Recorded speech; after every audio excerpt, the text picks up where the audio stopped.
নিতে হবে এবং ভর্তার সঙ্গে মিশ্রণ করতে হবে ভালোভাবে। হাত দিয়ে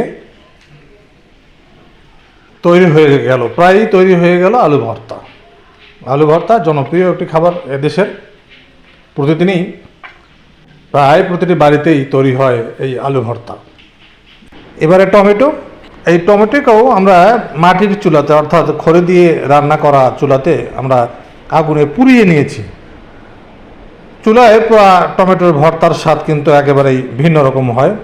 যারা খেয়েছেন তারা জানেন, যারা খাননি তারা পরীক্ষা করে দেখতে পারেন। মাটির চুলায় পুড়িয়ে নেবেন, তারপরে কাঁচা পেঁয়াজ, মরিচ, সরিষার তেল, শুকনো মরিচ এভাবে মেখে নেবেন। দেখবেন কত মজাদার এই টমেটোর ভর্তার স্বাদ কেমন লাগে।